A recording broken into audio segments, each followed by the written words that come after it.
Muito bom estar com os irmãos hoje. Semana passada eu não estive aqui porque eu estava ministrando lá em Aracaju, Sergipe.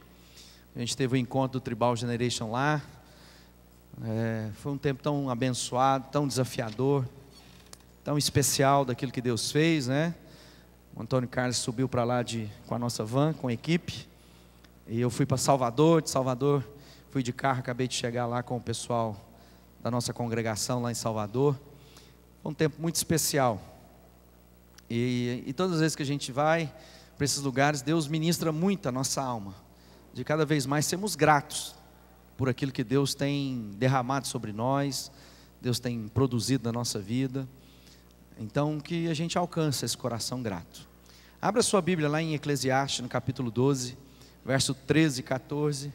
Todos sabem que o livro de Eclesiastes foi escrito por aquele que a Bíblia tem, né, como o homem mais sábio que já existiu sobre esse planeta, com exceção de Jesus Cristo. Era o homem que Deus tinha dado uma sabedoria e que reis, nações, os líderes daquela época vinham a ele para ouvir a respeito da sua sabedoria. Que era o rei Salomão. O rei Salomão é aquele que escreveu para nós Provérbios, que está aí na sua Bíblia, escreveu parte, né, dos Provérbios, escreveu o livro de Eclesiastes. O livro de Eclesiastes é a tentativa do Salomão, esse homem sábio, de conhecer e dar respostas à vida a partir do raciocínio do homem pelo homem. Então Salomão diz assim: então eu me propus a pensar sobre a vida.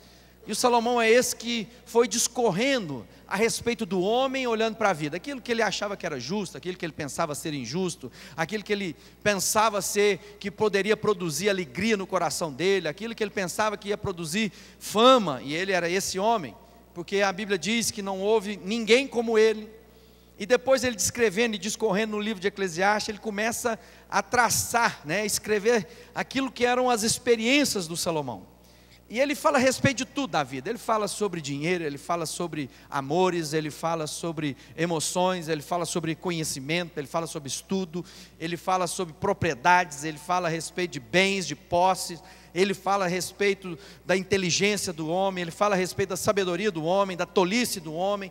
Ele discorre a respeito de tudo. E se você não ler Eclesiastes até o fim, você começa a olhar para a vida e falar assim: não tem jeito, tem que pular de um prédio.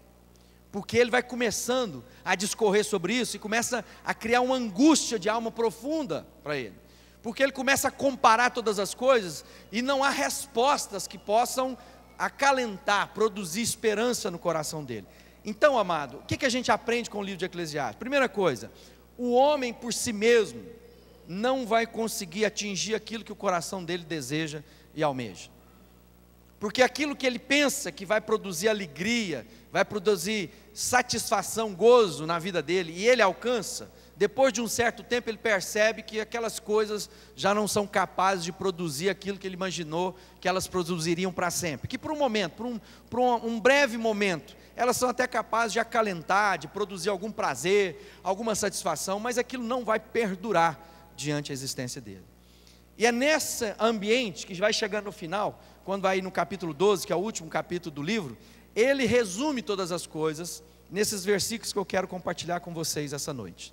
Ele diz assim: agora que já se ouviu tudo, aqui está a conclusão. Ou seja, ele está dizendo, assim que vocês já viram passar pela vida, Salomão chega ao ponto de dizer assim: não houve nada que o meu coração desejou que eu não tive. Ele está dizendo, sabe, tudo que você quis ter na vida, ele diz, eu quis ter, eu tive. Não faltou nada, não houve nenhuma restrição na minha vida, de tudo. Como eu disse, de bens, posse, mulheres. Salomão era um homem que tinha 1000 mulheres. Salomão dormisse com uma a cada dia, demorava 3 anos para repetir de mulher.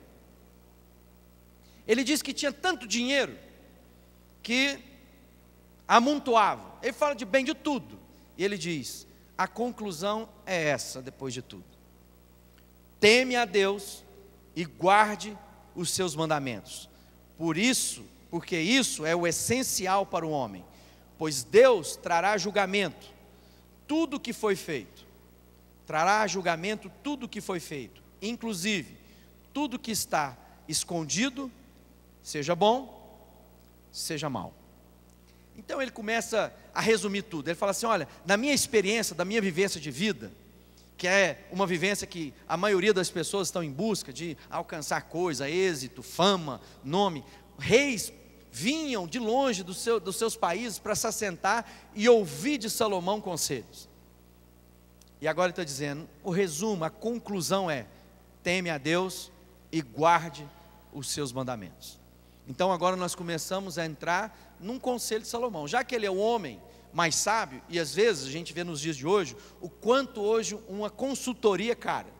O que é a consultoria? Alguém que vai lá, faz uma consulta a respeito dos seus problemas, sejam eles empresariais, sejam eles emocionais, e aí a gente tem vários profissionais em cada área dessa, por isso nasceu os personagens a respeito de tudo, cada vez mais na tentativa de discernir, de conhecer o melhor para a vida de alguém.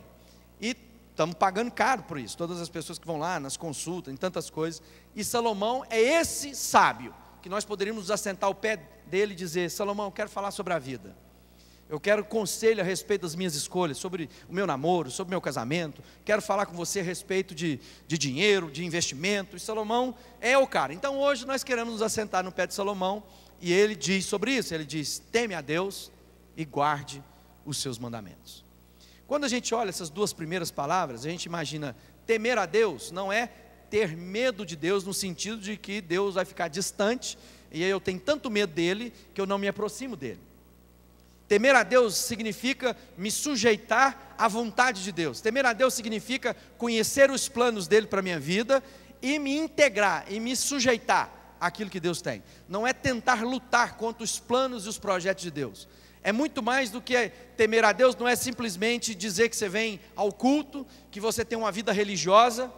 Desgraçadamente no nosso país, com o crescimento da igreja, estamos vivendo dias em que temos agora a figura que antes não existia, que é evangélico não praticante. Então hoje você já tem pessoas que quando vão lá, o censo, o que você é? Ele diz: eu sou evangélico não praticante. Significa o quê? Eu recebi uma herança dos meus pais, ou se tem alguma religião que eu gosto, além de muitas que eu consulto, eu diria que eu sou isso.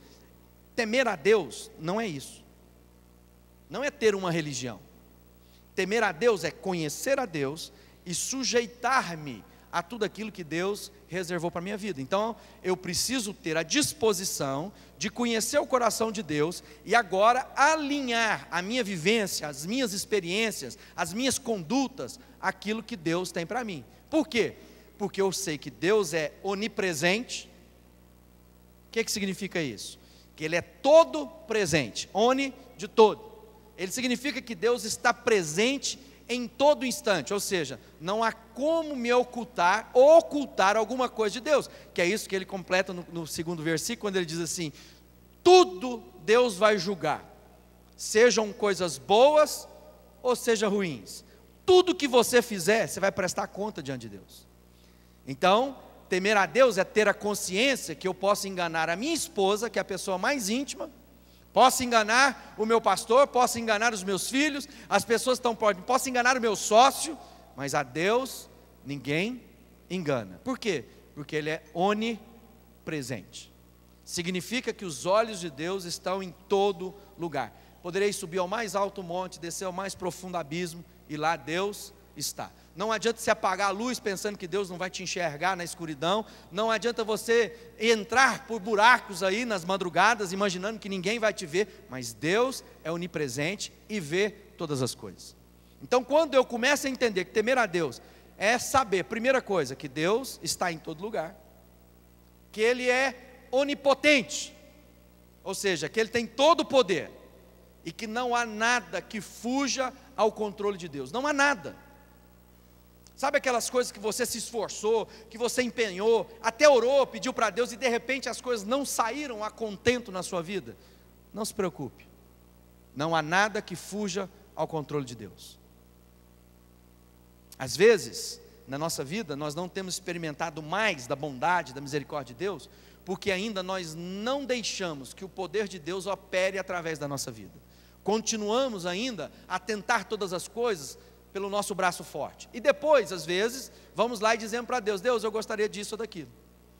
Eu tomo a decisão sem falar com Deus, faço as minhas escolhas sem consultá-lo, eu não busco ao Senhor para me orientar nas coisas mais simples da vida. Deixa Deus agir através de você. Ele é poderoso para fazer infinitamente mais. Amém?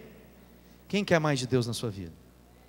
Então, temer a Deus é entender que os olhos dele estão em todos os lugares. E aí, amada, a Bíblia diz assim para nós: não se engane.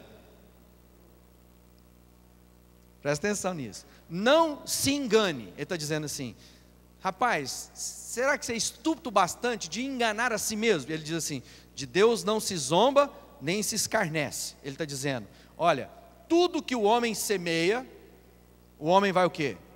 Colher. Então, na minha vida, por mais que parece que vai tudo bem, mas eu não temo a Deus, Deus às vezes está permitindo uma semeadura na minha vida, para que eu colha coisas que eu semeei. Depois, amado, enquanto eu não me sujeitar a Deus, eu não me entregar a Deus, eu vou ter que passar por essa colheita. E por isso muita gente tem colhido coisas ruins e depois fica lá aborrecido. Fala: mas como é que é isso?